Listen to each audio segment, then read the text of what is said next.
Okay, we are live. I'm gonna check the levels real quick. 1, 2, 3. Okay, do you guys want to talk? 4, 5, 6. 9, 10. Is that the right order? Yeah. Okay, try talking again. Sorry. Talk again. 1, 2, 3. Okay, I think we're good. We have an app for that. Okay. If you guys are ready, we'll just do this segment and then. Let's do some unpodding. Ram it home. All right. Sorry, I'll be ready in just a second. Okay, here we go. Hi there, Pod on Pod listeners. We are the hosts of the IVNV podcast. My name is Corey. Hey, I'm Andy. And this is Kurt. We are a podcast that covers the Chicago Cubs, and the Pod on Pod guys reviewed our podcast on their second episode. So, way back before they had any sort of audience. So that worked out well for us. Could have held us off a little bit longer, guys. We saw a real spike after that. Right. And I also want to thank the Pod on Pod guys for their crazy ass way of judging podcasts with earbuds. Yes. Of which there are two. Right. So we're here to tell you what podcast we will give someone this holiday season. You guys want to go first, or you want me to? Go ahead, and then we'll follow. Okay. Well, I kind of sound like a suck up when I say this, but I would honestly suggest that they listen to Pod on Pod so that they can find other great podcasts. I really like the idea of Pod on Pod. I wanted to do that type of a podcast like 4 or 5 years ago, and technically I started one, but it only lasted 2 or 3 episodes, and I kind of missed something obvious that the Pod on Pod guys figured out early on. So I'm a little bit jealous of this podcast because I like the idea so much.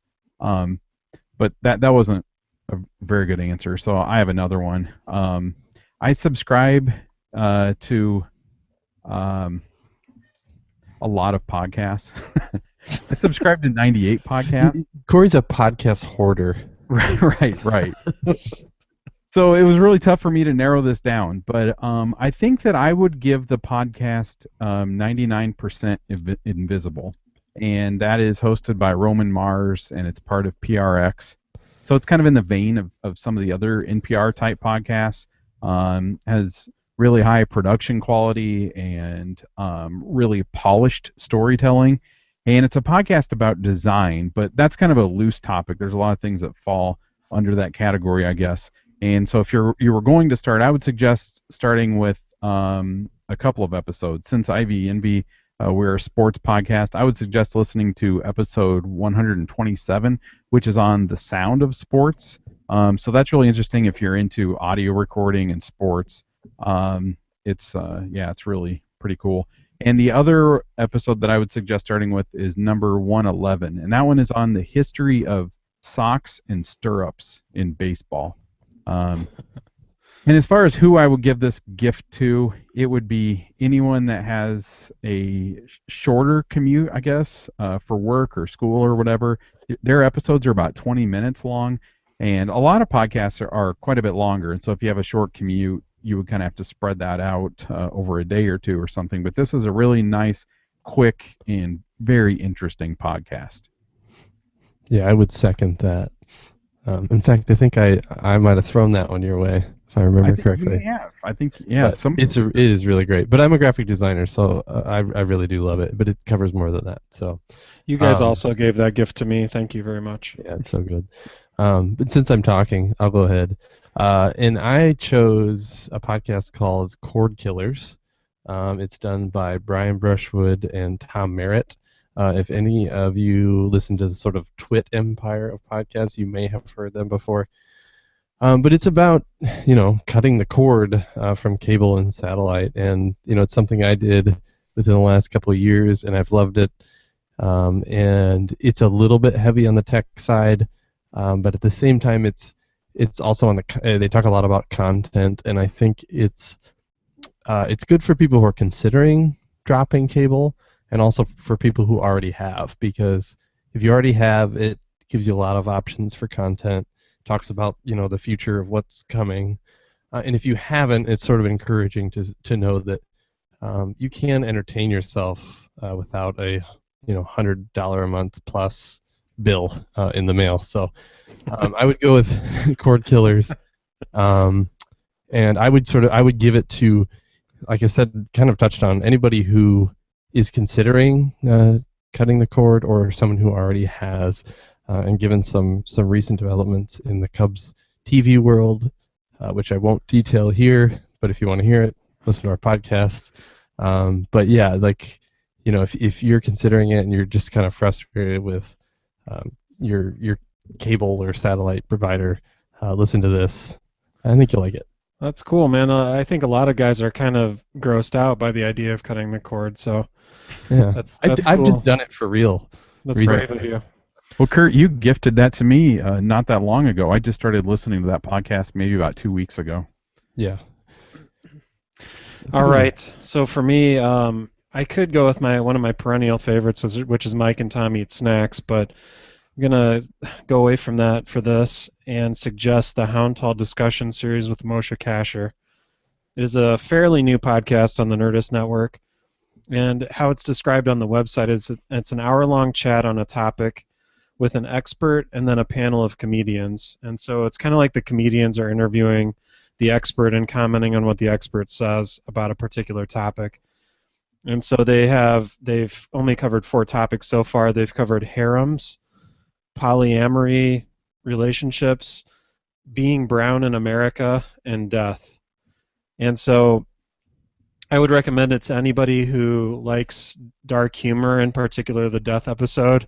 I thought was really funny. I think some people would be put off by it a little bit, but if you like dark humor, if you like comedians like Kumail Nanjiani, Chelsea Peretti, Pete Holmes, Nikki Glazer, Nick Kroll, those comedians have all been guests on this particular podcast, and I think Moshe Kasher is one of the funnier comedians working today. So that's my suggestion, Hound Tall discussion series.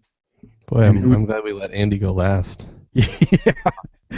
And so, Andy, who would you gift that to? I just said people with a. You didn't even say it again. People with a dark sense of humor, and people that don't have kids around, or people who like those comedians that I listed. Cool. Okay, so Pod on Pod listeners, from the hosts of IVMV, happy holidays. And if any of you can figure out Josh's rating system for earbuds, we'd love to hear an explanation. All right. How long was it? Under 7 minutes. Nice. Plus, I'm going to cut out. Plus, I'm going to cut out the me asking you. Sorry, I ended up sounding like a dick when I responded to that. I didn't mean to. No, that's okay. I guess because you said, if you like this, then you would, like dark humor. That's who you would say. I was expecting you to. I don't know what I was expecting, so it's cool. I could leave it in there so you sound like a dick. Yeah, okay. I really don't think you sound like a dick, but I think I sounded like an idiot. That's why I'm taking it out. Both authentic. Yep. A dick and an idiot. Yeah, I do this podcast with a dick and an idiot. For example, on the death podcast on that episode, the expert was talking about how long it takes to cremate somebody, and Chelsea Peretti goes, "How long do you think it would take to cremate me?" And the expert was like, "About an hour and 15 minutes." And then Moshe Kasher goes, "Okay, well, how about me? Keep in mind I got a big old dick." What? Can you repeat the name of it? It's called Hound Tall, like the dog hound. Hound Tall. And she's like, "Okay, well, about an hour and 20 minutes then." And he goes, "Oh, very nice. About 5 minutes for each inch." Or about a minute per inch or something like that. I forget.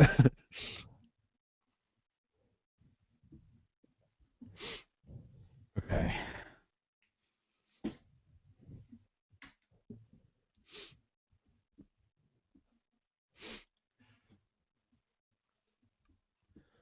Okay. Are you guys ready to start our episode? Sure. Yep. Okay, here we go.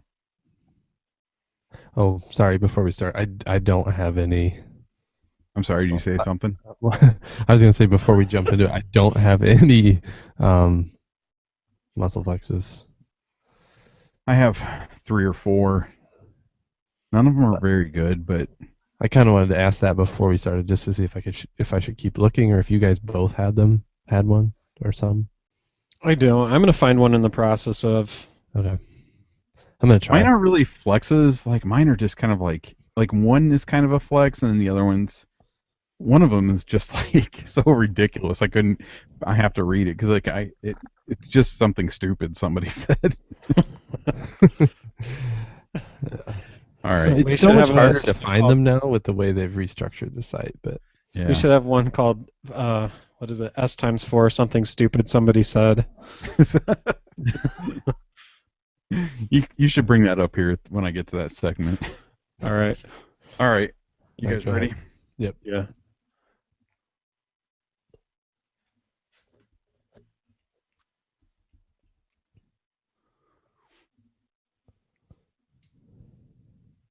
More details have come out about the television broadcast of Cubs games, and many fans outside of Chicago are left wondering how they will watch a good portion. I'm going to start over.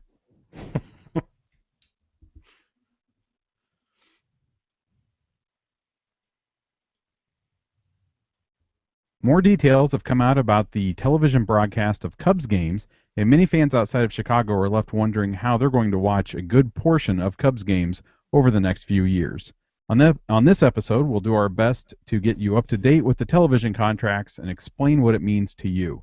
The Cubs have some players that are playing in winter leagues, including Javier Baez, and we will give you the updates on how they're doing. The Rule 5 draft happened last week, and we'll tell you who the Cubs lost and gained in this draft. We'll also talk about the updated Wrigley renovation plans. We'll answer listener questions and announce the winners of Michael from Colorado's Sandberg and Maddox rookie card giveaway. All of these things and more on this episode. It is December 14th, 2014, and you're listening to the 286th episode of the IVNB podcast.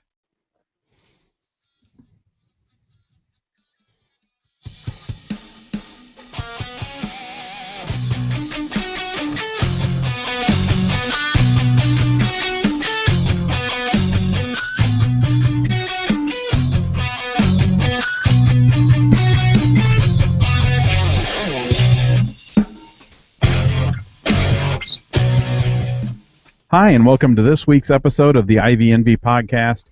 I'm one of your co-hosts. My name is Corey, and joining me through Google Plus, the other two hosts of this podcast. Hey, it's Andy. and this is Kurt. Because we use Google Plus, we're able to stream these recordings live in video, and if you go to ivnb.com/live at 8:30 p.m. Central on Sunday evenings, you can watch this thing live, and there's also a chat for you to log into and talk with other people that are watching live. And we're really bad at keeping an eye on the chat, which is too bad because there's usually a good discussion going on there, and I see it afterwards, and people are chiming in with things that we're talking about and probably are worth mentioning on the podcast. So we'll try to get better at that. I usually also, things I forget to do, I forget to mention that you can find us on Facebook and Twitter. I realize I think I leave that out of a lot of episodes, but obviously ivnb.com/Facebook, and we are at IVNB on Twitter. I think this is going to be a longer episode. I remember I was thinking about this today, and in previous off seasons, we were able to make these off-season episodes about 30 minutes long. And then as I was putting this together, I was thinking this off-season has been more fun to talk about than the previous few regular seasons. It's definitely been less. We've had to do less digging to come up with stuff to talk about. Right, like this Wrigley renovation thing, we should have talked about either last episode, maybe even the episode before. This is like almost 2-week-old information, but I still wanted to talk about it. Yeah, the topics are just falling into our lap. You're right. Our laps, they're not hard to find. It's like plucking the low-hanging fruit. But usually what we say, though, Corey, is this should be a pretty quick episode, and then it goes like an hour and a half. So you just said this might be a long episode, so We should be done hopefully in 20 minutes, maybe. Yeah, we'll just fly through. There's no opinion with this. We'll just tell the information and no input from us on it. Mm-hmm. Okay, well, before we get into the topics for this week's episode, you have less than 1 week to enter the contest for 2 passes to Cubs Convention.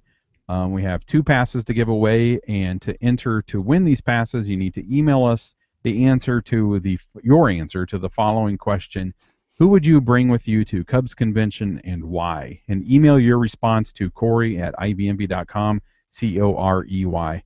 We already have a good number of entries, and because they come to me, and I do see the names, but when we pick a winner, I will not show the names to Andy and Kurt, so you don't have to worry about, we picking someone we know or anything like that. So everybody's got an equal chance.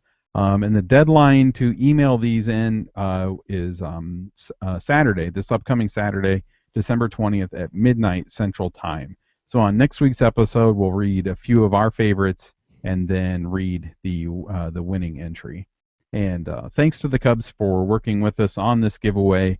And I'm really Cubs Convention's coming up quick. With the holidays coming up, January seems so far away, but this thing's only a month away. And Andy, you and I are going to be there with our wives, and Kurt will be changing dirty diapers. Yeah, that is accurate. That is what, because I will, well, not yet, but there will be a time where I'll be off work. I won't be working, but I will be changing poopy diapers. Sounds like fun. Yeah, and then same with when you guys are at spring training, so. We'll try not to rub it in. Just don't pay attention to our Instagram feed. I rub it in every week. You already are. It's brutal. I rub it in every single week. I'm hoping I don't have to change Corey's dirty diapers. So. I am so left out in this on the 3 of us. You guys are just running off with all the money. All right. Well, at the end of the show, instead of the song that we typically play at the end of the show, for this episode, I'm going to play Lester Day. And I'm sure a lot of you have already seen this. A month or 6 weeks ago, I talked with Danny Rocket here on the podcast about the Wrigley renovations, and he created this song. I guess you'd call it, is it a spoof? A parody? I'm not sure what the preferred term is, but it's a parody of the Beatles song Yesterday. So stick around and hear that at the end. It's pretty good. So let's jump into things. Kurt, you wrote a post on the website about the changes in the television broadcasts of games starting this next season, the 2015 season. Based on the number of comments on that post, I think that that post has more comments in 24 hours than any other post or podcast episode we've ever done. Winner. Yep. Yeah.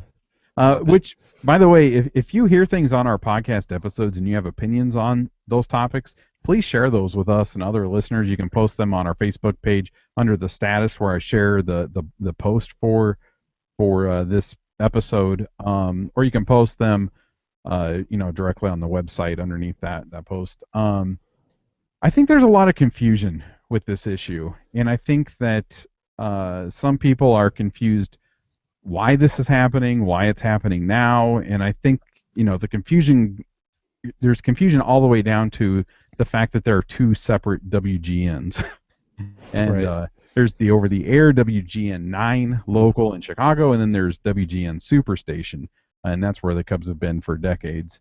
So, Kurt, just clear up all this muddy water for us. Yes. Okay, so yeah, here's your 20-minute episode right here. Yeah, it is very confusing. So if you're confused, you should not feel bad about being confused, because it's kind of a mess. Fingers later, but right now I'll try to give you a recap of where we stand. And again, I have to admit too, I could be wrong, and if you know something different, please chime in. But this is kind of the way I see it. So I'm going to start with what we know and what's not going to change. And that's Comcast Sportsnet will continue to air approximately 80 games. That 80 game number came from their website, so that's what I understand. So, if you already have Comcast Sportsnet, you'll be able to watch half the games in the same manner you did last year. So that's what we know will be the same. What's going to be different is the Cubs are no longer working with WGN Superstation, which is the one that if you live outside of Chicago, you probably get on your cable or satellite.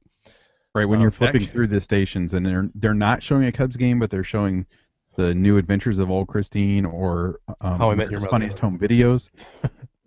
How I Met Your Mother is their other favorite. Yeah, so if you're a Superstation subscriber, that was really kind of, I mean, let's just forget about WCIU. That's a handful of games. But that was kind of the other half of the game. So that contract's gone. And what the Cubs have done in the last week, they signed a deal with WLS, which is the Chicago ABC station, to air over the air 25 games. So what that means for you if you live outside of Chicago is you won't get those games. There's really no sugarcoating it.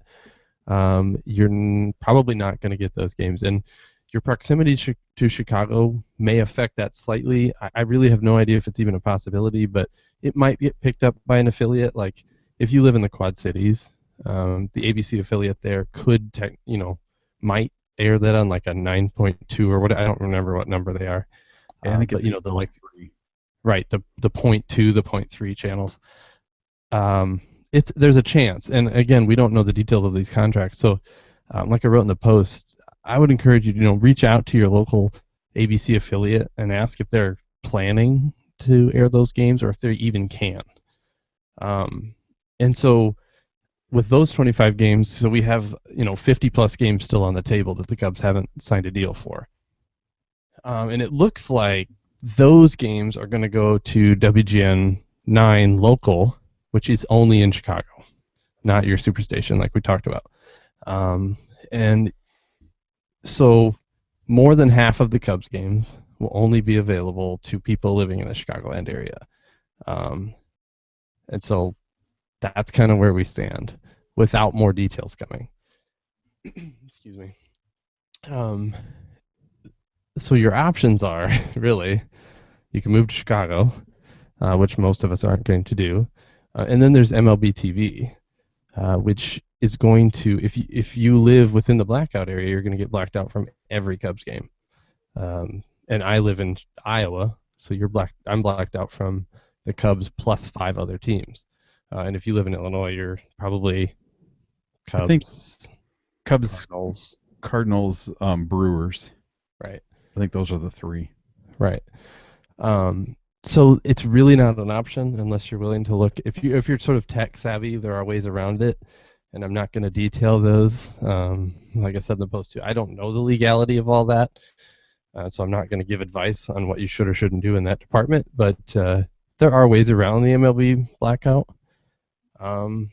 or like I've said before, is contact your affiliate and see if it's even a possibility to air those games.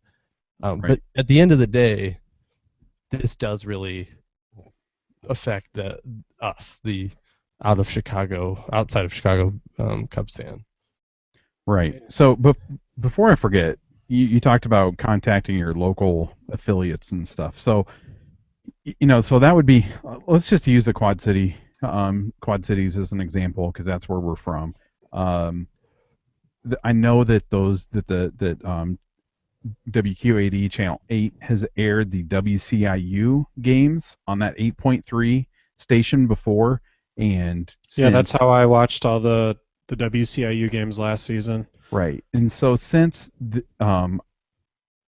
WLS 7 in Chicago's ABC, I would suggest contacting the ABC affiliates, in your town, and then also the WGN 9.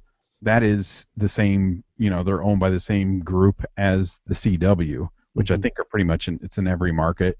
So that's probably where I would start is, start emailing or calling your local ABC and CW stations now, see if they can pick those games up. Right. Or at least make them ask, Right. What's going to happen is you may contact them. They're going to be like, we don't know. Because, Right. this contract was just signed in the last week. They're probably not going to know. But start, put some pressure on them. And I think you'll probably find that when trying to deal with, media is so bare bones right now. Like you'd probably be lucky to get somebody on the phone. But and the CW I think is usually kind of affiliated with their Fox, aren't they? It seems like they're all kind of part of the same group. But I mean, honestly, I would think if you live in a small enough area, I think that you like asking and bringing it to their attention and having other Cubs fans bring it to their attention. I mean, if they think people are going to watch their show, like for instance in the Quad Cities, who watches 8.3? And nobody watches it. But if there's Cubs games on it, people are going to watch it. So, it behooves them to air it, if they're able to. And so this might be an example of when something like a petition might actually work. I've never really put much stock in petitions, but something like this might work, and the stations could be receptive to it. And I think sorry to interrupt you, but this will all hinge on their ability to do it. Because the details of the contract haven't come out yet. I guess I look at if and I'm not sure who, like WCIU, I don't even know what that is. But I think if our local ABC affiliate was able to get those games, I would think they could get it from an ABC station. Right. And keep in mind that's only 25 of the games. There are still that other 50 plus games on the table, or around 50. I don't know if it's 45 to 50 because I don't know how many games WCIU is getting next year. I don't think I think they're out of it now. Okay. So I mean, my math says that's 57 games left, and if those go to WGN 9 local, that's a bigger chunk than this 25. So, and that hasn't been determined yet. Right. So that WGN 9, I mean, that's where just contact your local CW. I mean, I would think that's a place to start. I'm not an expert. I guess one other thing I kind of forgot to point out, and that is that if you don't live in Illinois, Iowa, maybe Wisconsin, Indiana, if you don't live there, you can get MLB TV and watch Cubs games. You don't have an issue. You won't be blacked out, and you can check the map online. But if you do live in those states, that's when you're going to have to sort of resort to this guerrilla warfare of contacting your local station and trying to figure out how you can watch this. Because if you're not willing to circumvent the blackout, there is no way you can watch these games, as far as I can tell. If your local channel doesn't pick them up, you will not see these games. And so, your only option then would be to get MLB TV and try to find a way around it, which, like I've pointed out, doesn't seem to be legal, but it's not like you're, robbing a bank. So. Right. And that, I mean, I think that's what I'm leaning towards doing. And what is MLB.TV? 150 a year or something? I think it was 130, maybe. Yeah. And so, I mean, for us, we have DirecTV, and basically the reason that we have DirecTV is so that I can watch all the Cubs games. And to get CSN and WGN, you have to have like the third tier of their packages. So honestly, $130. That's how much our DirecTV bill is a month. Mm-hmm. And if I can pay for Cubs baseball for a year with that, and kind of find ways around the blackout, I think that's kind of what I'm leaning towards doing. Yeah, it's what I did last year, and it worked pretty well. You got to have a pretty good internet connection with really consistently high speeds to get it done. And I should point out, you've got to be fairly technically savvy. You don't have to know how to program a website or anything, but you do need to know. You've got to be pretty good at troubleshooting, because there's going to be days when you sit down to watch the game and you're trying to stream it and something goes wrong, and you're just, you're swearing at your whatever it is you're streaming it through. And so you have to kind of be willing to troubleshoot. And if you don't put yourself in that category, I wouldn't enter it. But I guess at the same time, is you don't really have any other option. Well, so. You know what? I'm kind of looking forward to maybe listening to a few more games on the radio. Right. Well, and there's your other option. For $20 a year through MLB, you can listen to every game in English or Spanish, home or away. So right. That's a good deal. Now, does that come with the MLB.TV package? It does, doesn't it? Yeah. So if you buy MLB TV, you get the app access to the app, and that The also includes the at audio bat, yeah. streaming. Yep. Yeah.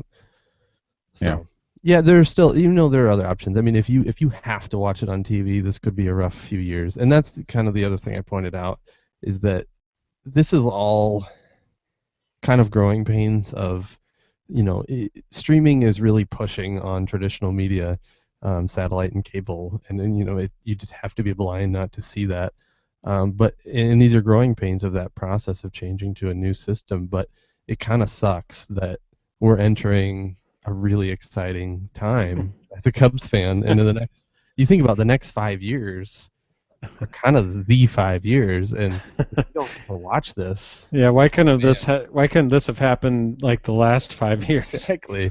Exactly. And yeah, it sucks, and you have the right to be pissed, and so you should, find whatever means you can to talk to people and say, hey, I want to watch these games. What can I do? Right. But it really boils down to MLB is the one who controls the streaming rights. So if contact them too. It's not going to do any good. And there are lawsuits pending right now about MLB TV and the blackout. But MLB TV or MLB Advanced Media controls the streaming rights, not the Cubs. So again, I'm not acquitting the Cubs of any fault here, but at the same time, they do not control the streaming rights. So they can't just say, hey, everybody outside of Chicago, just stream it online. They can't do that. Right. And I think if they could, they might. Well, and when I went to the bloggers forum that the Cubs had with Crane Kenny, I mean, he knew this issue. He Right. knew the issue with. I mean, he talked about how I believe he said that like the NBA has done away with the blackouts for streaming from their paid service or whatever, and that baseball is behind. He said by the time the Cubs do their big contract in 2019 or 2020. That you will be able. He believes that you will be able to stream whatever game you want from whatever device you want, Right. wherever you are. And I think that's absolutely going to happen, but that's a long ways away. Right. Yeah. And this stuff. I mean, when we started blogging and podcasting on the Cubs, I mean, baseball stuff was MLB. It was so locked down, you couldn't even embed a highlight, in a blog post. A video highlight, you couldn't do anything. Anything that was put on YouTube was taken down, and so they're very slow to, I guess, figuring out how all this is going to work, and slow to adapting to these new ways of, delivering content or whatever. But so I guess, well, Kurt, you kind of touched on this, but a lot of fans see this situation as the people that, let me rephrase this, the people that do not like the Ricketts and do not like this front office see this as the perfect opportunity to rail about, their greed and stuff like this. Who's at fault? I do think I see where you're going, and I think it's what you're trying. It's easy to say the Cubs don't care about their fans. This deal makes it pretty easy to say, on a surface level, that the Cubs are screwing every fan that does not live in Chicago or the suburbs. And I think I could, I sympathize with people who can come to that conclusion, and it's kind of hard to take the side of the big guy. I mean, the Cubs are, they should be able to fix this. They're the Cubs, but right. The reality is that they can't. The WGN National Superstation deal was losing money for WGN. WGN didn't want that deal, so it's not just the Cubs. They were paying, I think, $250,000 a game, right, and they were losing somewhere in the neighborhood of $200,000 for every game they aired. So from the business side, that deal just was not going to continue. And so Nostalgia would love to have us keep that, and for everybody wherever they were to be able to watch the Cubs, but business doesn't operate that way, and so businesses aren't going to continue to lose money. And so now what they've done is signed with ABC7 for $750,000. I think that's the number. Yeah. So the Cubs are making a lot more money, so they'd be stupid not to. But at the same time, but it's important to remember that WGN America are the ones that ended this deal. Right. And Major League Baseball makes it technically impossible to stream Cubs games from the Midwest. Right. You know, like, I mean, both of those issues are kind of out of the Cubs' hands. Now, at the same time, like you mentioned, Kurt, it works into the Cubs' advantage money-wise because that's $500,000 a game more going to the Cubs. But I don't, the Cubs want their fans to be able to watch their games. Right. This isn't like the Cubs having their own subscription thing where you have to pay them to watch your games. The Cubs want, especially now when their team is starting to get exciting, they want a buzz around the Midwest. They want to like energize their fan base.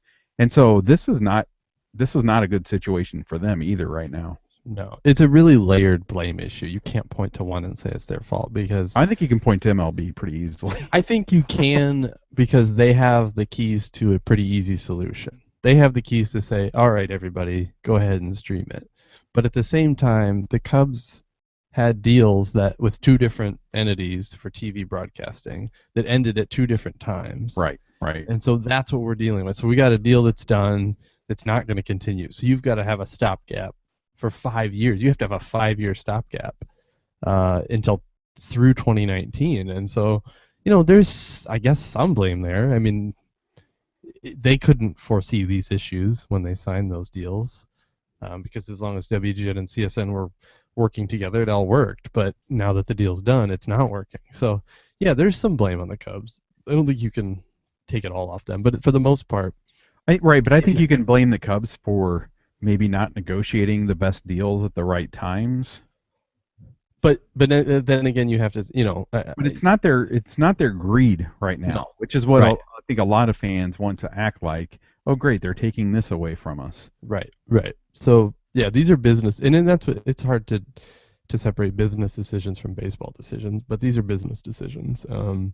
And yeah, the fans are gonna suffer because of business decisions. But I think what it boils down to is that if the Cubs had an option to make these games available to everyone, they probably would take that option. But there is no option. Right. To make the games available to everyone. Right, because there aren't if you take out WGN America and you take out TBS, I don't know what other stations are available across the different platforms of cable and satellite and everything that would show Cubs games. I don't know. Why didn't they work a deal out with the Weather Channel? Right. And for all there just aren't options. And it's boy, I mean, it feels kind of gross to be taking this side of big business, but for the people, in whatever place that had WGN in America that are complaining, it's like we weren't supporting it enough. Like we weren't making them enough money for it to continue. So for all the people that say like it really should, the Cubs are ruining their national fan base. Well, guess what, national fan base?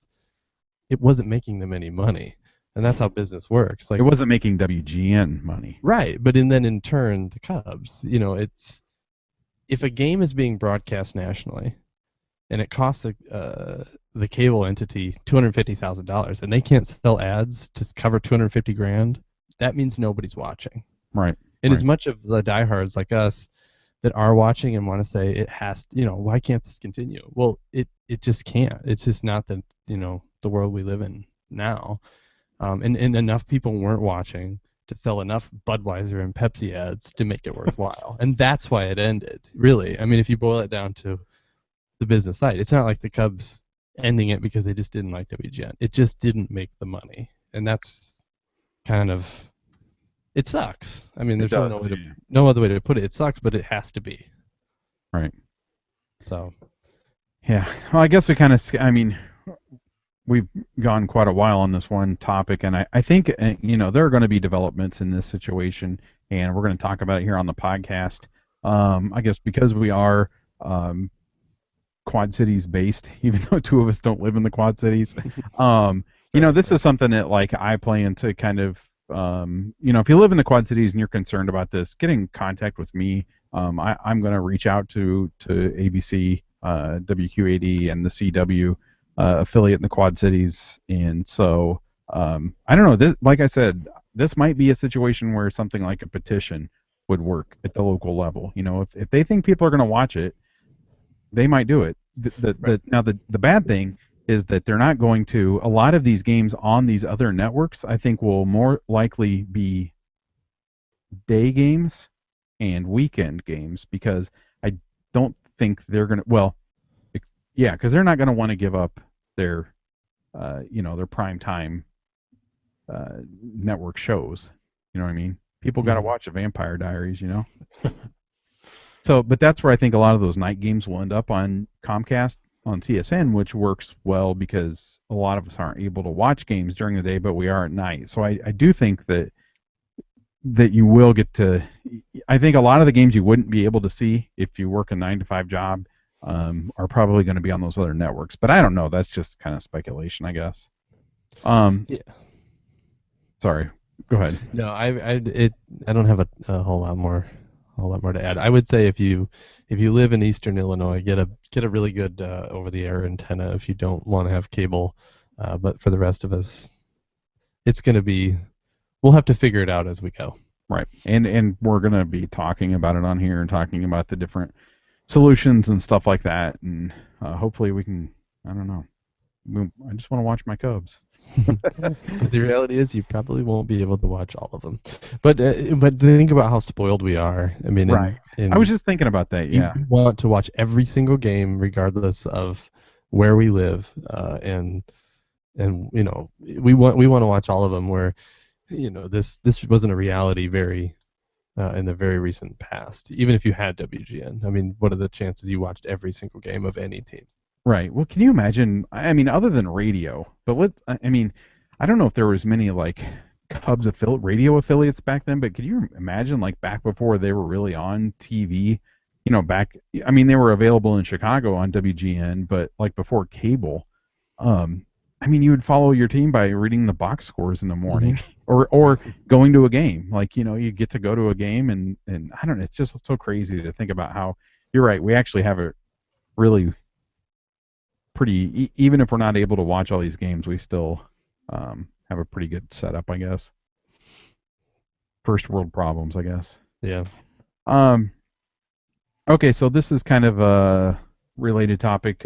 This is from Jeremy. He posted it on our Facebook page. Says he lives in Arizona and can no longer get extra innings. I guess he says, I guess I will be MLB.TV. What do I need to know about it? Good and bad. Tell me now, Kurt. All right. So, Jeremy, if you live in Arizona, get it. No questions asked. No problems. It's totally worth the $130. You can watch every team, every market. Well, I don't know what the Arizona blackouts are. I think it's Arizona. You're going to be blacked out from the Diamondbacks. So if the Cubs play the Diamondbacks, you're going to be in trouble. But you can watch that on your local station out there. Get it. If you don't live in the blackout area, get it. It's awesome. It's awesome. If you can eliminate blackouts from MLB TV, it is awesome. It's so worth the $130. Watch the games on your phone, your iPad. If you have a Roku, which I have, stream the games. You can choose radio broadcasts, and it will sync to the TV broadcasts. So you can listen to Pat and Ron, and it automatically syncs it for you. I mean, it's so good. It has so much going for it. If you watch on your computer, you can have live stats pop up.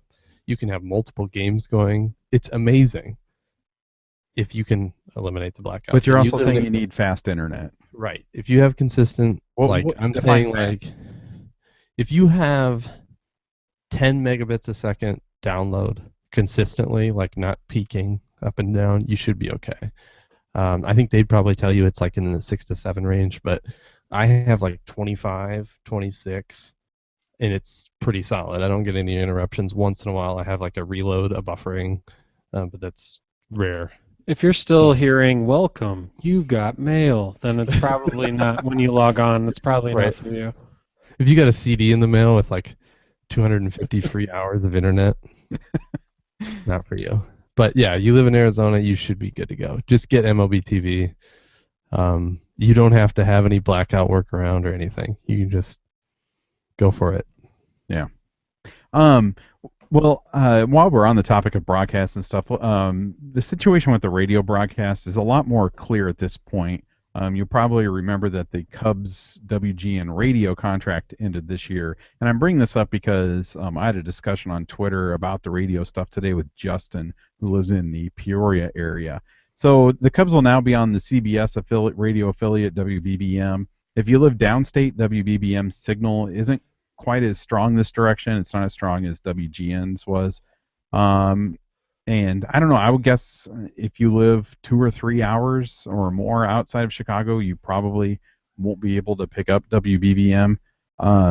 Maybe 3 or 4, I don't know. I think I'm kind of like right at the cutoff.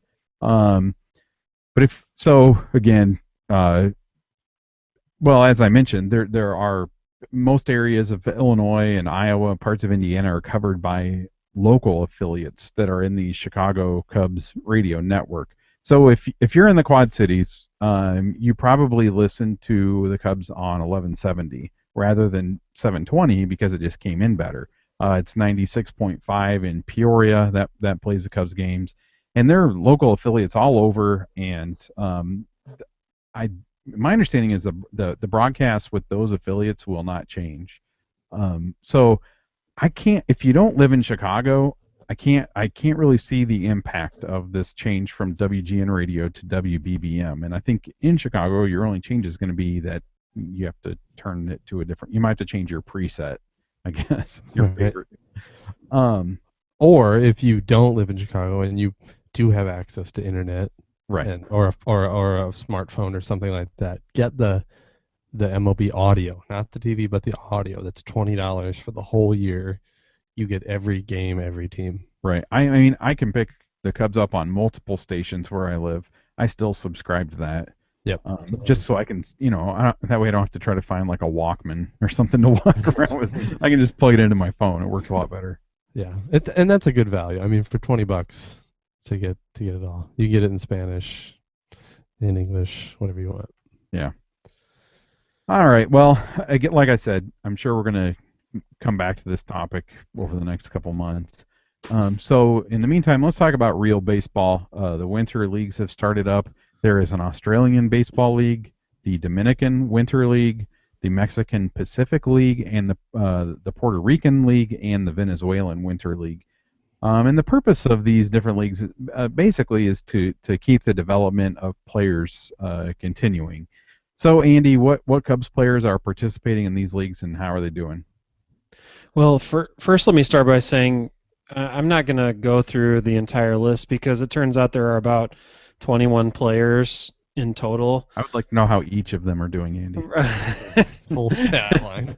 Well, okay, here's how you or anyone who's listening can do that to find out how everybody is playing. Is you go to MLB.com and then you find the stats. You mouse over the stats. Tab at the top and click on off-season leagues, and then from there you can sort by affiliate, and it will give you a page that has a list of all of the Cubs players who are in the Cubs system who are playing in these off-season leagues, and will tell you all their stats. So like I said, there are quite a few. I was surprised. Like I started to actually type in names and how they're doing, and then I didn't realize how exhaustive the list was. But a few notables, I guess, just to talk about a few here. People are kind of keeping an eye on Junior Lake, kind of wondering what his future is with the team, and he's playing in the Dominican Winter League. And he has a really odd stat line. He's hitting .246, but he has a .396 on base percentage, which is pretty obscene. But then also just a .357 slugging percentage. So he's not really hitting for any power, and with all of these, it is a fairly small sample size, but Junior Lake has 126 at-bats under his belt, and so he has pretty high number of walks, 26 walks in those 126 at-bats, but then also he's maintaining that pretty ridiculously high clip of striking out. He has 46 strikeouts in the 126. So I don't know. I think his future with the team is pretty murky. But it's interesting that he is getting on base at a pretty pretty high clip. I wonder if the increased walks has something to do with pitch control in that league, but Yeah, I noticed Carlos Marmol is pitching down. I forget if it's the Dominican. Yeah, it is the Dominican. Now that I think about it, but yeah, Speaking of it's hilarious of to see. pitcher control. Yeah, right.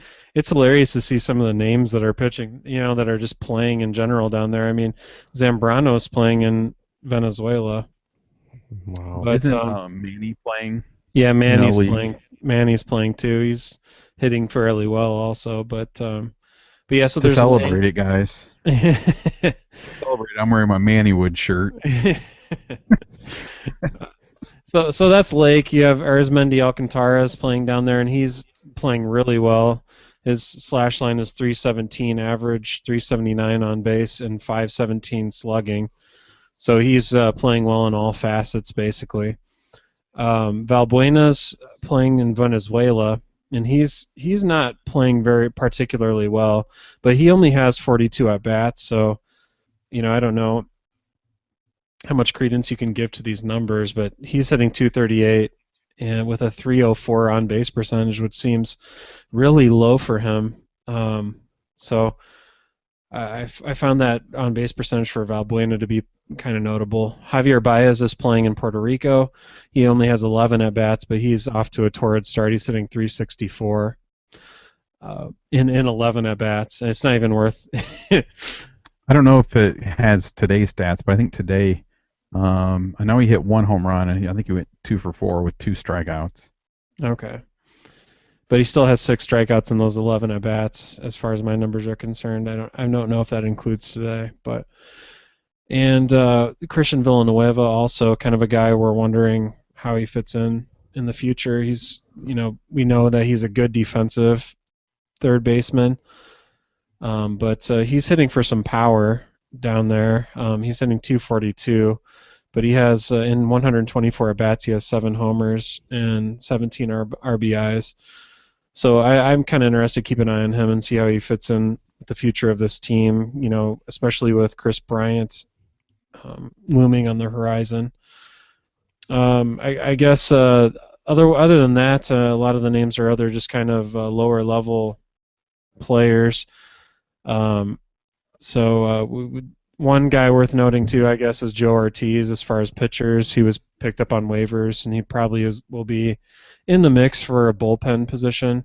And he's pitching fairly well in Venezuela also. So, but anyway, like I said, go to the MLB.com site, and you can find the off-season leagues page and easily find all the Cubs system players and their stats.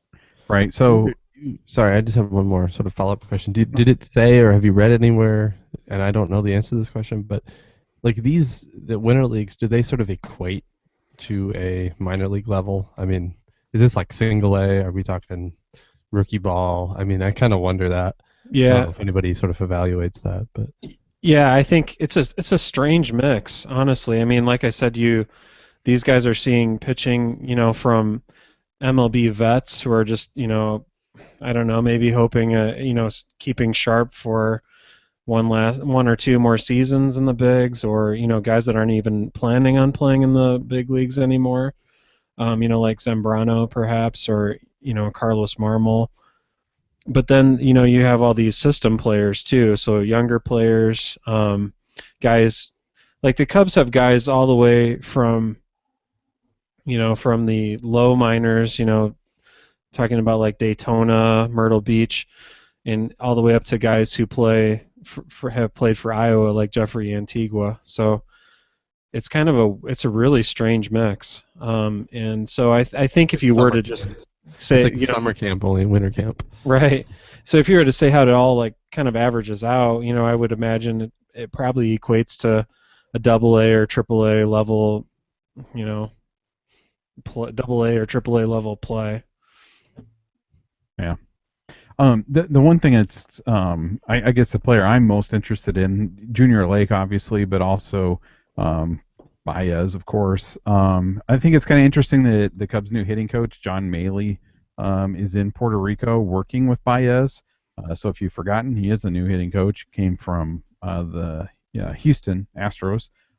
So he'll be working with Baez on the mechanics of his swing and his plate approach. I would say those are the two glaring weaknesses in Baez's game right now. And as far as defensively, they're working him at second and short. So, I guess, I mean, Andy, you said kind of what you're looking for. I mean, what do you think? Are you? I kind of feel like this is like the type of situation where you don't pay a whole lot of attention to numbers.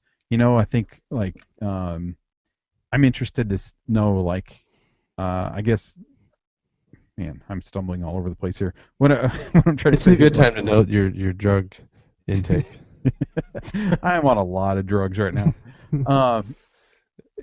I guess I'm more concerned with the number, like Baez's approach at the plate, like maybe how many pitches he sees per plate appearance, how many walks he can draw, how many strikeouts he has. I'm not really that concerned with like, him racking up home runs down there. Exactly. I mean, there's probably for each of these players you can identify maybe like one or two stat categories just to kind of keep an eye on trends, in those categories. And some of these guys are racking up. If they're starting, they're racking up a decent sample size. But yeah, like you said, I mean, some of the numbers you really have to kind of, I don't know, just take lightly, I guess. Yeah, I would think you just sort of, like you said, take it lightly. But for a guy like Baez, maybe they just tell him, you go up there and your main goal is pitch identification. So at this count, what are they going to throw next? And whether you swing at it or not, did you get the pitch right? Did you see what's coming? And so the numbers can, I would think, be thrown out for the most part. But yeah, who knows what they're working on? I mean, it might be identifying breaking balls when you're down in the count, or we just don't know what they're doing up there. And I kind of feel like when Baez got called up, I don't think that they really had him. I think they just kind of let him go out and play his game. And we talked about this when he was going through his high strikeout struggles, and I think it was kind of and I don't know this for a fact, but I think they were probably like, okay, just go out there, play your game, and then let him see the improvements that he needs to make, and don't have a coach on him from the second he comes up, like, hounding him about a specific thing. But I think maybe it benefit if they did it this way. I think it would benefit Baez for actually seeing the things himself that he needed to work on, and maybe being a little bit more receptive to coaching and stuff like that. And I think it's a good sign to see the hitting coach has gone down there to really just focus on him. Yeah. Moving on.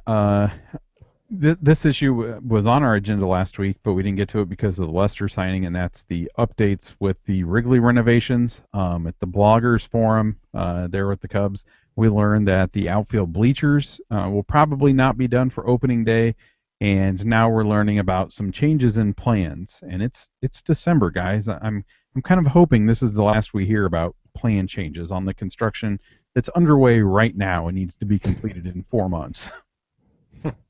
Let's just say this is it. So the Cubs will be removing one of the 7 outfield signs and then making another sign smaller. The reason that they're doing this is so that they will be able to preserve federal tax credits. And there were some concerns with the National Park Services that the Cubs are trying to earn a spot. The reason that they were involved is the Cubs are trying to earn a spot on the National Register of Historic Places. So if they're able to earn this designation, then it means a large amount of tax credits on this $600 million project. So the results are that the right field sign will be smaller, lower, and pretty much right up against the foul pole. It's right there in that well area. And then, which I was thinking would be kind of fun because it'll be nice to see like Rizzo bouncing home runs off of a sign right down the line. The left field video board is shifted a little more towards center field and the center field scoreboard, and it has a different look. It's kind of hard to describe differences in design over an audio podcast. I guess I would describe it as not as elaborate. I don't know. the previous version, there were lights on top of it, and there was the cursive Wrigley Field on top of it, and those are not there in the newer version. Personally, I kind of preferred the previous version with the lights and the script on top and some structure. I don't even know how you just. It's not scaffolding, but some stuff up there. and And now that I'm thinking about lights, the lights that were on the original version, I know the lighting will be improved, but I'm not sure if we've seen exactly what that's going to look like.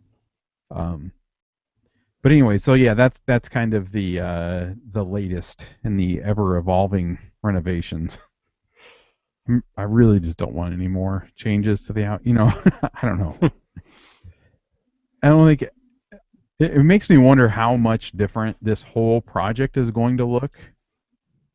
Because right now everything's kind of, I don't know if like the only reason things are changing is because everything kind of changes with the deal with the city and the neighborhood and all that kind of stuff. Like I wonder if all of the other changes that are coming in the next 3 years are going to be messed with as much.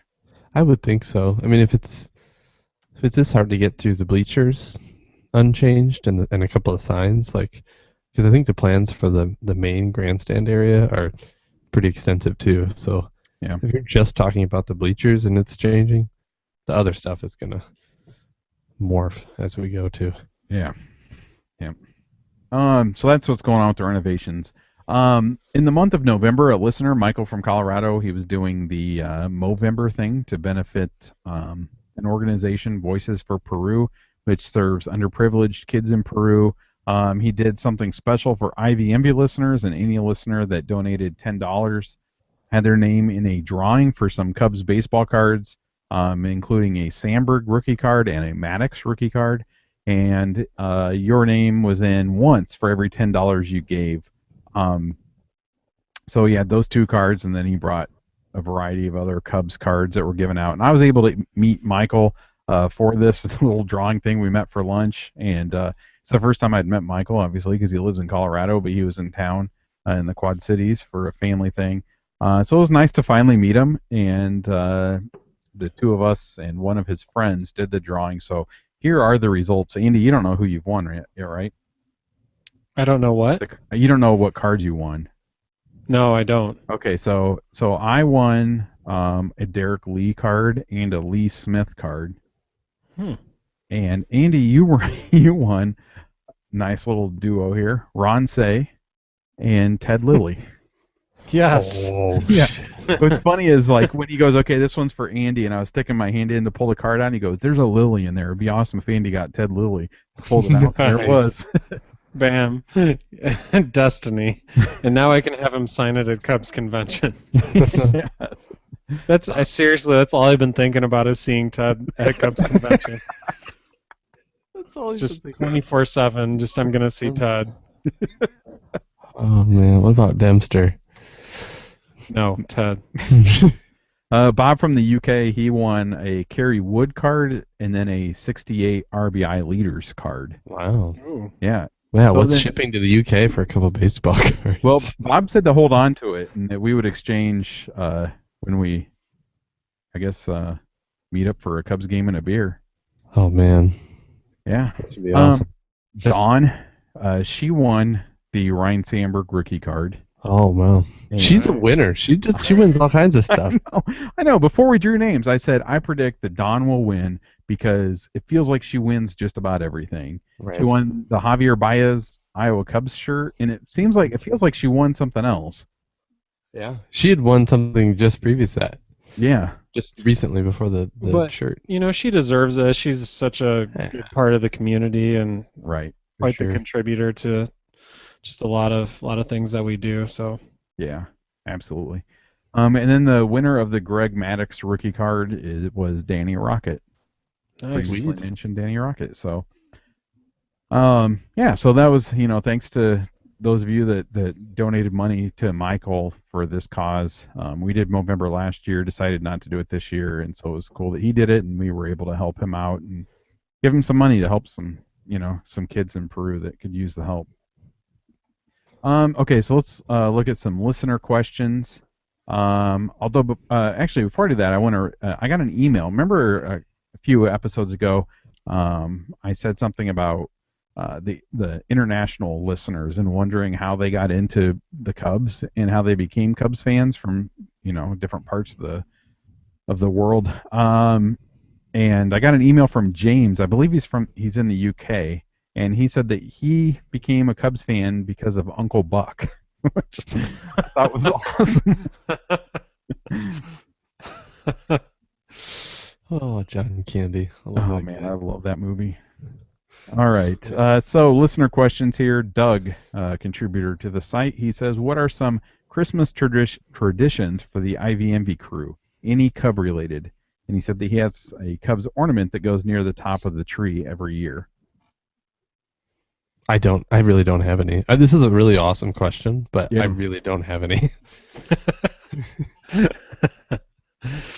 Uh, yeah, I don't. I wish I don't have. I don't think I have a Cubs ornament either. But yeah, I wish I did. I mean, but Corey kind of got me started on recording keeping a Cubs game sitting on my DVR so I can watch it around this time of the year. So I have one there from the Brewers series toward the end of the year. I'm planning on watching at some point soon. But Oh, and speaking of MLB TV, you can watch any game of the year anytime you want.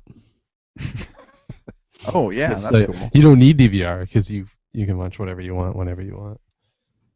Archives. You can watch last year's games, or well, not last year, but 2013. Huh. I don't think I want to relive any No, you 2013 don't. Cubs games. But this Yeah, is bigger.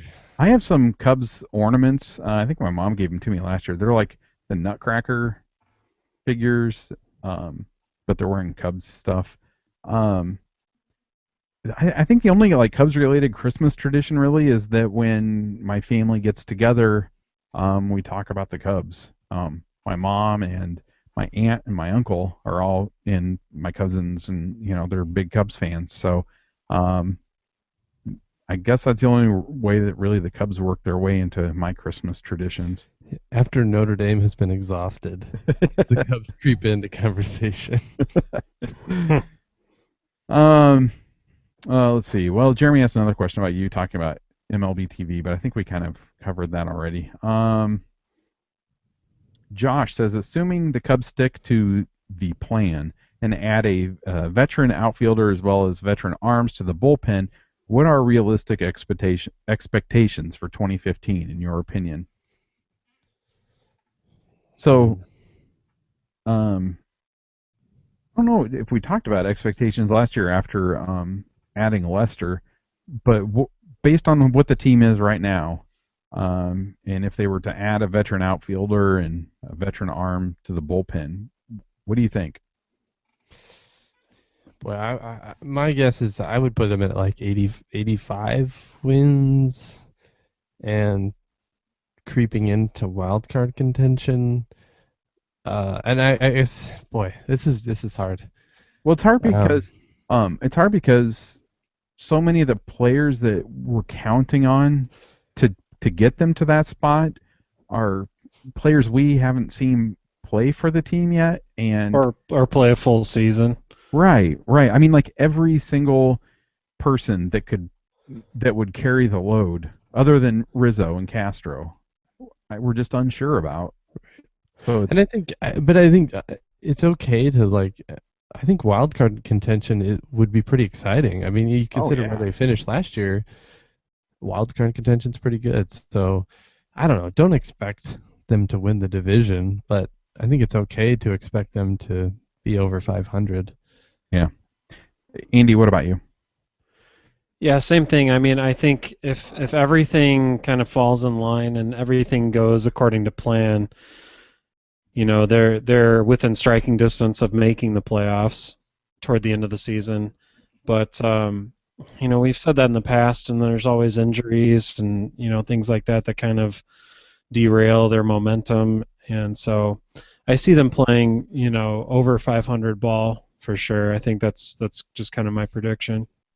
I talked about this with my brother today, because I was telling him, with the White Sox making a lot of moves to become more competitive, we were just kind of talking about, is 2015 look like more I guess just the different ways that these teams are being built, the Cubs and the White Sox. Like, I think that short term, maybe the White Sox have a better chance of having a stronger team, in like 2015. But I don't know. But he asked me, and I said I kind of guessed like 80 to 85 wins. So I realize that's kind of a big window, but I guess that's where I would put them. But even at 80, you're 7 games better, and that's pretty damn good, a 1-year improvement. So.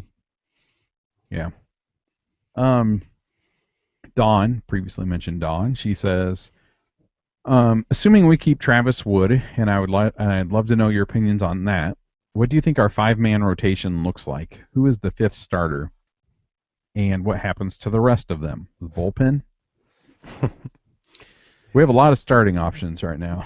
Yeah, well, I counted up the competitors for number 5, and well, do you guys want to say your 1 through 4? I mean, I guess that's okay. So I do want. It's like I want to throw all kinds of like disclaimers and stuff onto this because there are so many people competing, and the problem Travis has is that he's left-handed, and so is John Lester. I mean, so you've got some pretty good left-handed competition, but. Well, okay. So what do you think? I'm going to say Jackson number 1. Done. LOLs. Mark it. Permanent marker. Sharpie. Sorry, Corey. What were you saying? Well, I was going to say, do you want to give do you guys have an idea of what the rotation will look like? Yeah. Here, I'll give you guys mine. I have 1 through 4 being John Lester, Jake Arrieta, Jason Hamill, and Kyle Hendricks. Right. And then competitors for number 5, I have a list. You have Tsuyoshi Wada, Felix Dubront, Eric Jokisch, Edwin Jackson, Dallas Beeler, Jacob Turner, Travis Wood, and Dan Straley. And I'm guessing I'm maybe even forgetting somebody. But I think it's either Tsuyoshi Wada or Travis Wood, number 5. And I really like Jacob Turner. I'd like to see him pitch really well in spring training and see him make a run at number 5. But I think it'll end up being Wood or Wada for number 5. And I could see Wood getting moved, getting traded at some point in the near future. So I'm going to lean towards Wada. I think I have Wood as my number 5 if he doesn't. My 1 through 4 look the same for you. I actually put Hamill at number 2 and Arrieta at number 3. Oh, geez. I mean, I think Arrieta is probably more deserving of the number 2, but I was just thinking that experience-wise and stuff like that. But yeah, that makes sense. But I also have Wood, and I think if he's around, he'll probably have that 5th spot. Yeah, I think I would put Wood at number 5 to start the season, but I do think by the end of season he's not in that 5 spot. I think I don't know. I think somebody Turner. I'm not convinced Wada is a full season number 5 guy. I think he pitched really well last year, but I'm not sold on the fact that he can do it again. But I think like a Turner or Dubront is going to sneak into that 5 spot and bump Wood out, whether he gets traded or not. But I think he starts at 5, but doesn't hold it. One of the reasons I think that Wada may not be in the rotation is incoming joke. No. Okay. He has options left. So of the players in contention, I guess, for the rotation, Hendricks, Jokisch, and Wada all have remaining options. Now, I mean, the Cubs gave Wada $4 or $5 million deal, but I don't know. I think. But he's a great option to have in Iowa. I mean, if you do have options, you have to bump him to Iowa. That's a pretty good option to have there if somebody gets hurt or something. Right. Well, many of those guys we listed have the ability to be sent to Iowa. I mean, there's only a couple that don't. I see Jackson ending up in the bullpen for sure. I will say that. He's not even. I see him filling the Carlos Villanueva role. Yeah, that could be. Yeah, but man, I would love to think about how solid this rotation is, and the fact that there's so much competition for the back end. I understand. I mean, I kind of get that, but at the same time, it's like there's a lot of competition for the 5 spot. Like I mean, obviously, I think adding Lester and Hamill makes this pitching rotation a lot. It makes it like definitely one of the better rotations in the league. But I don't know. But look, I mean, but we don't know what Turner's going to do. I'm excited Right. about Turner, and Andy's touched on this a lot. But like, that guy's legit. He's a top pick. He's had some rough spots, but he could turn it around. I Ton of mean, potential. yeah, I don't know. Yeah. I think there's so many options that one of them has to pan out. And I would love for the Cubs to be able for some of these guys like Arrieta and Hendricks and Turner and Dubron, like I would love to see these guys like turn into like legit number 3, number 4 starters, because then, the Cubs, they don't have to. I mean, I think they'll still maybe want to add another pitcher this next offseason just because some of the options that are out there, but it's not like this year where like they needed a number 1, Mhm. But and getting back to Wood, like Wood he's a pretty solid number 4. So if he lands at even 4 or 5, like we're doing okay. I mean, like I said, I think he'll start at 4 or 5, but Yeah, I think I just like to see him perform well in spring training. I would love for him to perform like he did in 2013, and then maybe have a team realize that they're weak in pitching towards the end of spring training, and they get desperate, and the Cubs can, move him for something else that they, a weakness that they have. As a viewer, I always like watching a Wood start because I like seeing him hit too. Yeah, yeah. Moving on, Derek says, if the Cubs are solidly in the playoff race at the trade deadline and have the ability to trade for another top-level starter on an expiring contract, David Price, etc., but have to give up someone on the level of Bryant, Russell, Baez, are you willing to give one of them up? hell no. He says he asked now because he's curious about the answer outside of the emotions of a pennant race. Hell no. No Yeah. way. That's what I say too. Way. At 2015, do you start selling out? Yeah, Half a year rental player. Yeah, they're not going to give up Bryant, Russell, or Baez for a half a season of a pitcher. I mean, I guess it really kind of surprises me that the A's gave up Russell for a year and a half of Samardzija, who they've since traded. Yeah, but I don't know. I guess it is an interesting. I like the way he posed the question. Outside of the emotion, because the A's were going for it and they sold out, and they knew they were selling out. But I think the A's sell out. The A's also had a lot smaller window for that to happen, and that's why they sold out. The Cubs don't, we have between now and like 2020, 2021 pretty much set. And so I don't think they're going to sell out for 2015. And I think it's interesting too because we have we have your Russell, your Baez, and your Bryant, but those guys aren't going to be traded. But look at maybe you trade an Almora for a top level. If you're in contention, maybe you trade a guy like that, or you trade a Vogelbach. But those guys aren't getting dealt for a half a year pitcher. No. Yeah. As they get deeper into Lester's contract, I think that the chances of them trading prospects goes up a little bit. Yeah. It's hard to even think about these guys being traded. Yeah, we don't like to think about it. Yeah, I think you're right on, Kurt. I mean, I don't think they're gonna if they had a bunch of main players that were only had a year or two left on their contract, then I could see it. But when you've got just like a crop of young, cheap talent, and you're expecting to compete in 2015, but I think if the Cubs can be in the wild card chase, like you were saying, I think a lot of Cubs fans will see that as a victory, as a success. But they'll also be chomping, right, to see a deal made at the trade deadline. Yeah.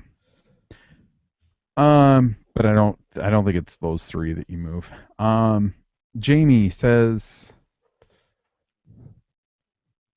dang I'm gonna have to cut that out. That's the one I'm not gonna read. Shoot. Pulled it from that thing. Forgot to pull it from my notes. Okay. Gordon says, does the big spend on Lester speed up Bryant to the majors? That's his first question. What do you guys think? No. Yeah. I agree. I don't see Bryant coming up any earlier. I think that stays the same. You agree, Andy? Did he go to the bathroom? Oh, I thought you went to the bathroom. I don't know. I don't know, man. I think the front office. I think that they will try to maintain that extra year of control, but on the other hand, I could see them burning that. If he's just tearing it up in spring training, appears to be ready to go. I don't know. I have a hard time being so certain as you guys on that, but I mean, I think it's definitely after Super 2, whatever they think the Super 2 deadline is. That it's going to be after that. Yeah. Just because the whole Scott Boras factor. Right. I think that's a big factor. And then his second question is David Ross an upgrade over Castillo if the Cubs sign him?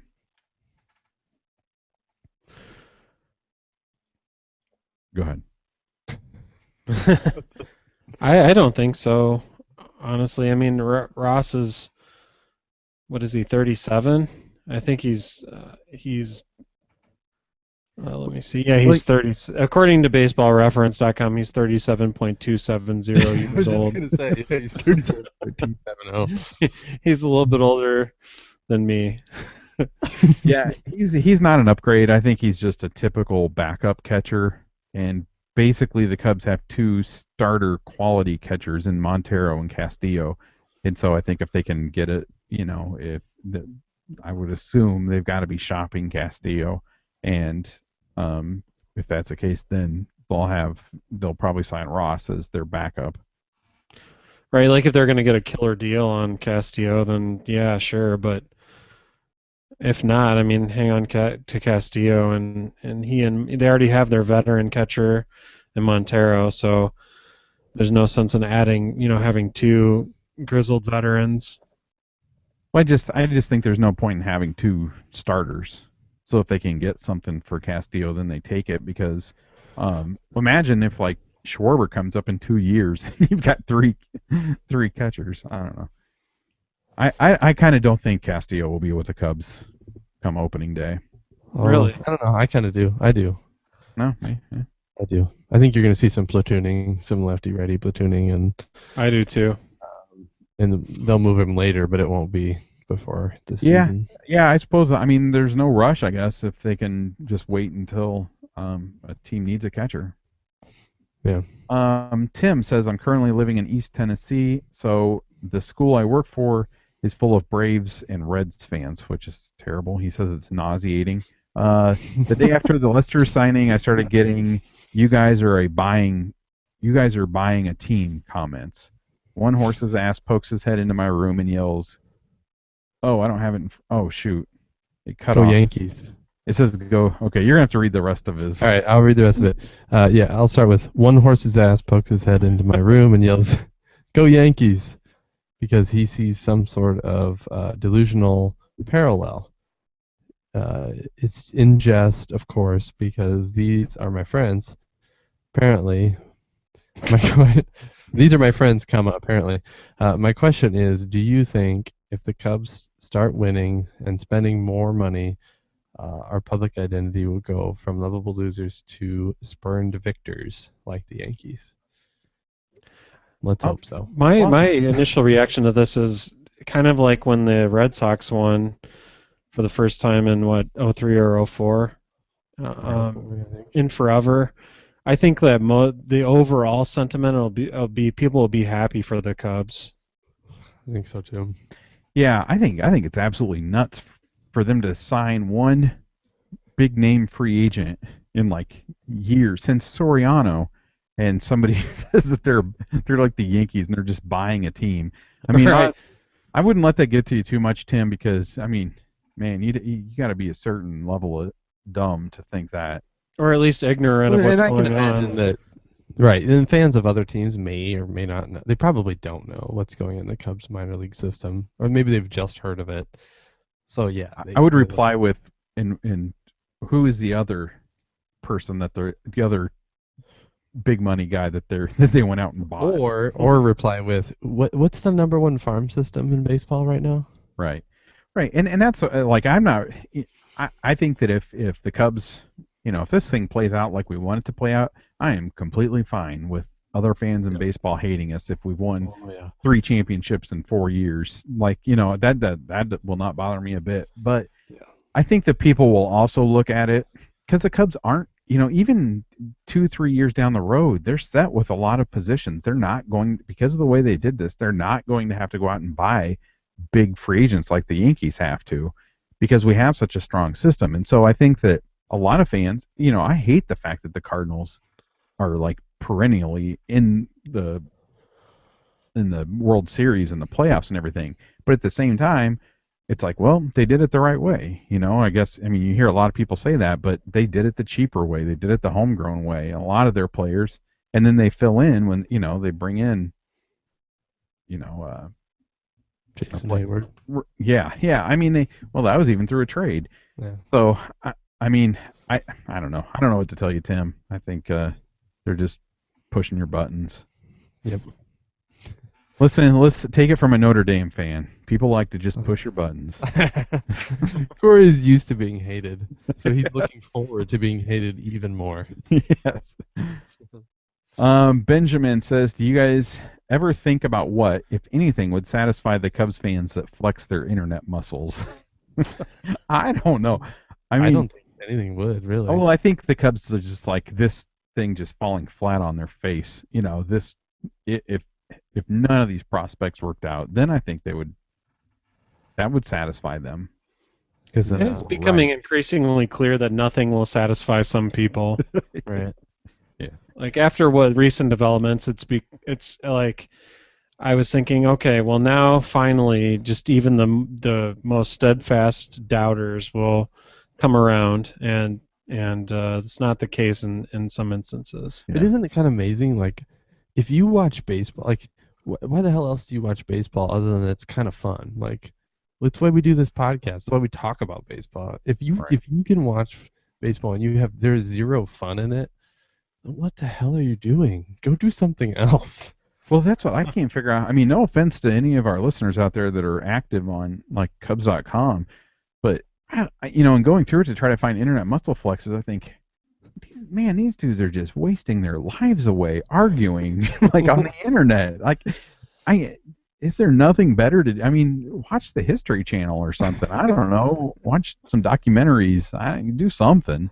Get into gardening. I don't know. It's so sad, but so crazy. Johnny says, do you think "Go Cubs Go" will be played after wins, given the WGN reference in the song?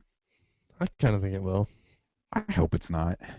I don't want to hear that song anymore. I think they'll keep going with it. Because it's just it's so ingrained that everyone else kind of look the other way. Yeah, I get that, I guess. And, when I go to games and they win, whoever I'm there with will sing it, but it, like, I don't know. I just don't like it that it became a thing.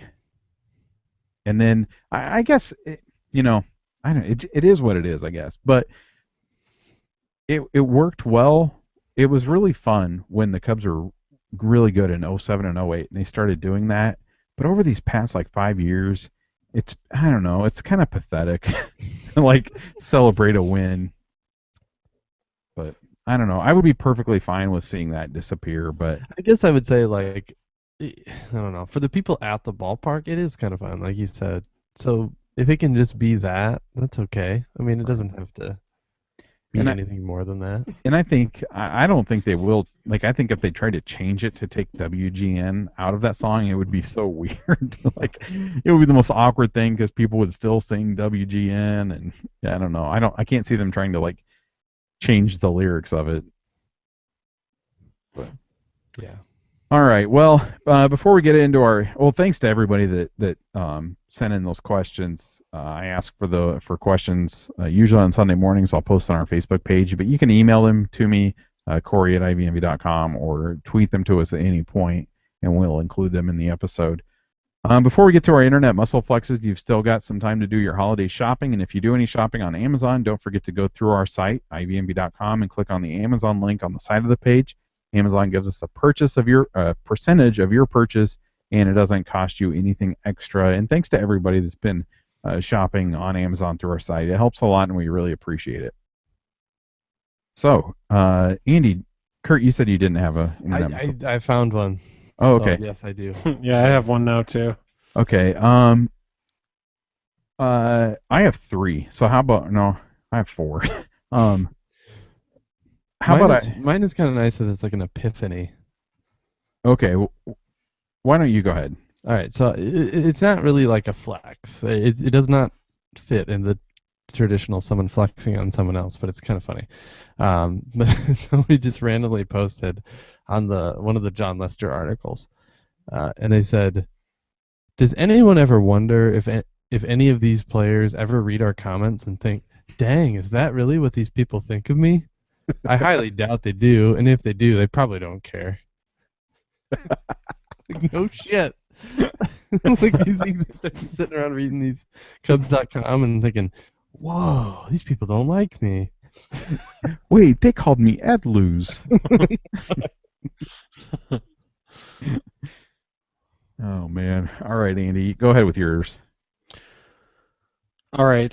So somebody on Cubs.com posted a tweet from like not a real Paul Sullivan Twitter handle. Right. You know, it's somebody's fake Paul Sullivan Twitter handle. So it's this fake Sullivan reporting a trade. Here's the trade. Cubs get Hamels. The Cubs send Jorge Soler, Javier Baez, and Kyle Hendricks to Phillies. Cubs get Cole Hamels, outfielder Dominic Brown. And so, you know, people establish that it's a fake Sullivan, blah, blah, blah. And then, you know, somebody even like chimes in, "I like this trade," you know, and starts going into that. But finally, somebody says they have to throw in Papelbon, Bird, and Sandberg to make that deal work for me. And somebody responds to that comment saying, "Pretty sure Sandberg can't play second base at an MLB level anymore, and he wouldn't want to be on the same coaching staff as Dave Martinez." Oh man. Oh jeez. You got to take it there. Oh, I did see that one actually. All right, so I got 4 of them here, I think. I don't know. I copy and paste these weird, so I'm not sure what I have. One of them is in response to a Cardinals fan. I think a Cardinals fan kind of like said something nice about you know, the moves that the Cubs are making and the team and stuff like that. And a person responds, "I have a lot of respect for how the Cardinals run their team. Some of their fans are absolutely incredible and knowledgeable people. Some, well, let's just say that they make a good case to keep abortion legal. LOL." Oh my god. Oh. What? And he followed it up with an LOL. Oh, it started out so innocent. Like, you know, there's some pretty nice people in St. Louis. Most of LOL them should have been aborted. Is the LOL trying to soften the blow? Like, So. Oh, but then no, wait a minute. There's more. At the bottom, this is part of the same comment. He says well, let's just say they make a good case for keeping abortion legal. LOL. You guys do have a way of finding a way to keep your pitchers healthy, though. Oh, I love it. a lot of vitamin That's C. so good. This might be our first abortion reference. Oh, man, I don't know. I should have saved that one for last. Let's see. Well, oh man, I'm gonna skip the other 2. I mean, they're muscle flexes, but I don't know, not as good. But this one I found, Andy. Before we started recording, I told you I had one that is not a muscle flex. What did you call it? Oh no. I'm calling like a 4S or something. Oh yeah, 4S times 4 or 4S. Something stupid someone said. Yes. This falls under. This is not an internet muscle flex. This is a S times 4. Commenter. So this is about the Cubs television stuff and everything. The commenter says, "I can listen to Cubs radio on Sirius XM. I'm tempted to move to Inwood, Iowa, 30 miles away, so I can get Comcast Sports." What? Where's Enwood, Iowa? I need to look this up. I don't know. I'm tempted to move there. Never heard of it. I'm gonna move 30 miles away. Enwood or Kenwood? It says Inwood, INWOOD. Oh, I just googled it. Oh, Inwood. Oh, I'm moving there. Let's see, maps.google.com. Yeah, that's where I am. Iowa. Iowa. I don't know. I just thought that one was funny that somebody was going to move 30 miles just so they could get Comcast Sports. There's cheaper ways of getting that, by the Oh way. my God, Inwood, Iowa is like the north. It's like the western, really west Iowa. I will tell you though, they do have a convenience store named Little Chubs.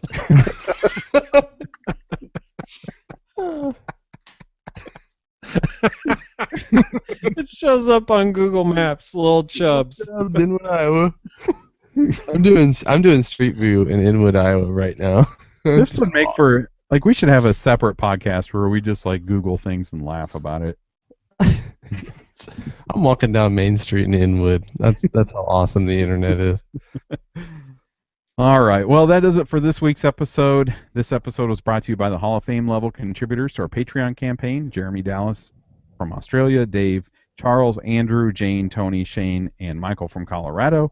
Big thanks to those of you that support us at the associate producer level: Joshua, Anthony, and Michael. And we'd also like to thank Clint from Ontario, Canada. He started supporting us through the Patreon just today, so thank you, Clint. Patreon is an easy way for you to keep the podcast going and help us fund some things that we'd like to do in the future with IVMB. Pledging starts as low as $1 a month, and there are perks at every level. You can check it out by going to patreon.com/IVMB. That's patreon.com/IVMB. Stick around to the very end of this episode and listen to Danny Rocket's song celebrating the Lester signing.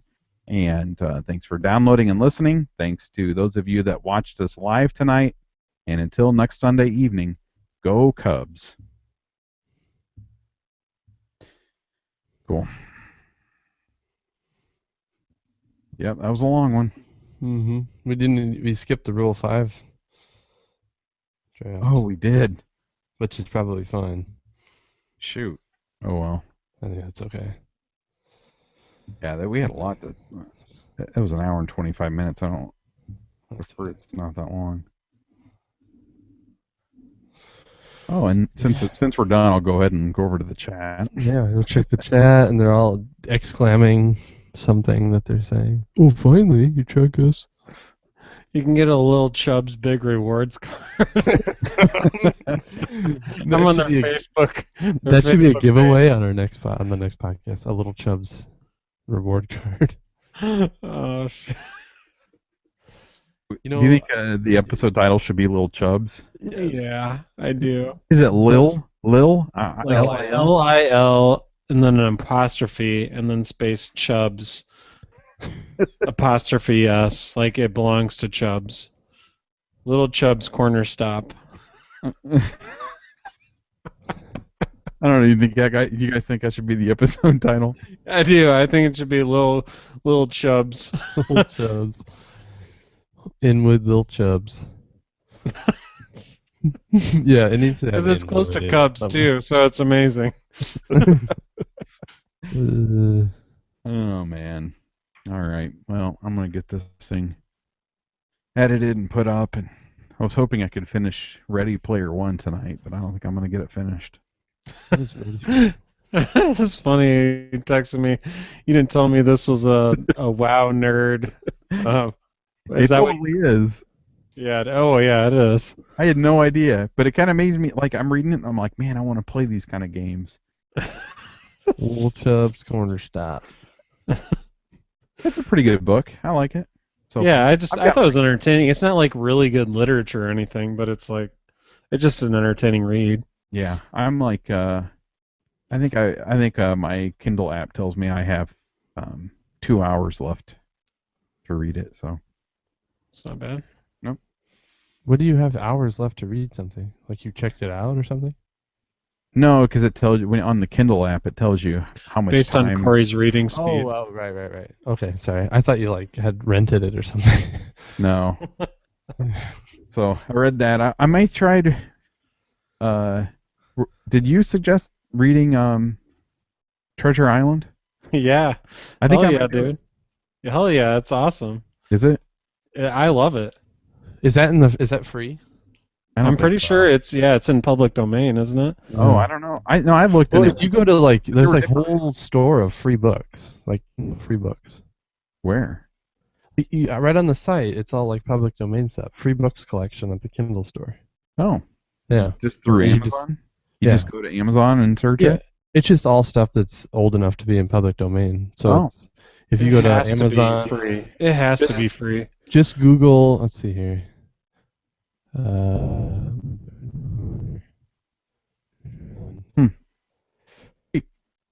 Yep, $0. Is it really long? No, I don't think so. I don't remember it being that long. Okay. Huh. I'll read that this week. Yeah. Getting a lot of reading getting- knocked out.